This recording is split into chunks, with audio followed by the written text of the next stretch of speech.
All right, let's just jump right into it. We're living in this world of absolutely incredible smartphone technology, right?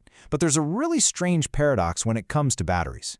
See, there's this powerful new tech out there that could basically double your phone's life, but for some reason, the biggest names in the game are refusing to use it. Why?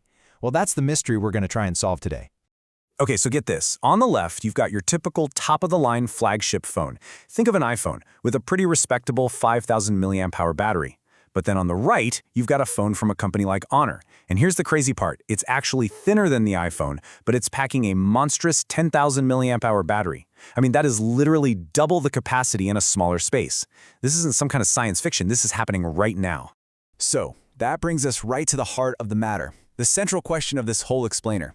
If a technology exists that can give us such a massive jump in battery life without making our phones any thicker, why in the world are the giants, we're talking Apple, Samsung, Google, just sitting on the sidelines? Why aren't they touching?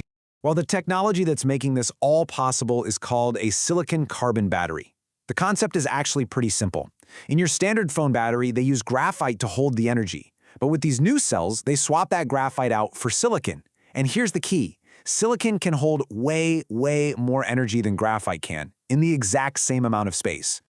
And listen, this isn't just some small improvement we're talking about.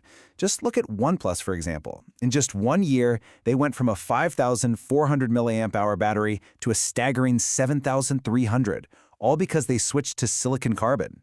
That isn't a tiny step up, that's a huge leap that completely changes what we should expect from our phones. So naturally, the first theory that pops into your head is scale, right? Maybe Apple and Samsung are just too big. They need to order tens of millions of these new batteries for just one new phone, and maybe the suppliers just can't make that many yet. It kind of makes sense, doesn't it?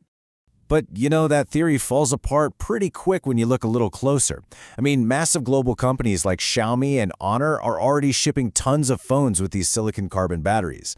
And then on the other side of that coin, you've got a smaller player like Google who doesn't ship nearly as many phones, and they're avoiding it too.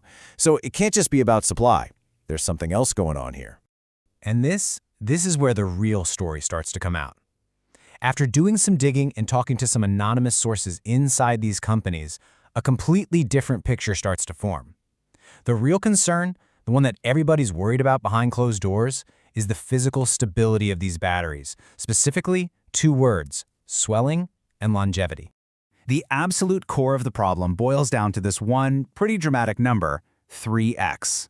See, during charging, as the silicon material inside the battery soaks up lithium ions, it can physically expand to 3 times its original size. To really get your head around that, just imagine a tiny sponge inside your phone that swells up to triple its size every single time you plug it in, and then shrinks all the way back down when you unplug it. Now picture that happening every single day for years. Yeah, eventually things are going to start to break. It's this constant cycle. You plug in your phone, the silicon starts absorbing energy. It expands up to 300%. And in that process, it creates this incredible physical stress on the internal structure of the battery itself. This isn't just about things getting hot. We're talking about a powerful physical force. A really good analogy for this kind of stress is that old warning you hear about never pouring boiling water on a frozen windshield. That sudden, extreme change can cause the glass to literally shatter. That's the kind of risk we're dealing with here, but on a microscopic level, deep inside your phone's battery. So what happens when this goes wrong? Well, that constant expanding and contracting can lead to internal damage, even cracking the very delicate components inside the battery. And the absolute worst-case scenario, the one that gives engineers nightmares, is something called thermal runaway, which is really just the technical term for a battery fire. Now, of course, manufacturers do a ton of testing, and they might get the failure rate down to a number that sounds incredibly small, something like 1 in 250,000. On paper, that seems amazing, right? A very rare issue you probably wouldn't worry about. But here's the thing. Scale changes the entire equation. For a company like Apple or Samsung that's selling, let's say, 50 million of a single phone model, that rare failure rate suddenly turns into 200 potential disasters. 200 phones catching on fire. And after the whole infamous Galaxy Note 7 debacle, you can bet that is a risk no global brand is willing to take anymore. Which brings us to the final, and maybe most fascinating piece of this puzzle. If the risk of swelling and, fire is so real, Why are other huge successful companies like Xiaomi and Honor going all in on this tech? Are they just being reckless? Turns out the answer isn't about being reckless. It's all about business strategy. It's really a tale of two completely different markets. On one side, you have companies like Apple and Google who are really dominant in software-driven markets. And on the other, you've got companies that are in a fierce competition in hardware-driven global markets. And that difference, well, it changes everything. Let me break that down. In a market like the US, a lot of customers are kind of locked into an ecosystem. You know what I'm talking about, the blue bubbles.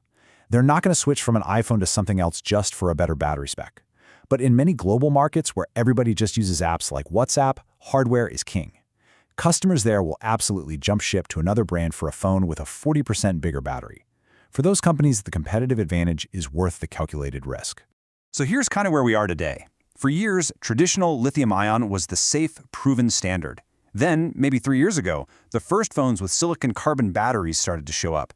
And now, in 2026, it's still what you'd call a bleeding-edge technology, one that's sitting right on this fascinating line between massive reward and serious risk. And really, that's the verdict. This whole battery divide isn't about who has the better technology, it's about different business realities. For the companies that are fighting tooth and nail over hardware specs, it's a risk that's worth taking for that huge competitive edge. But for the giants who compete on software and their ecosystem, it's a gamble they just don't have to take. At least, not yet. And so, that brings the question right back to you. Now that you know the trade-off, this incredible power versus the potential instability, would you choose the phone with that much bigger battery? It really makes you stop and think about what you value most in that little device you carry around with you every single day.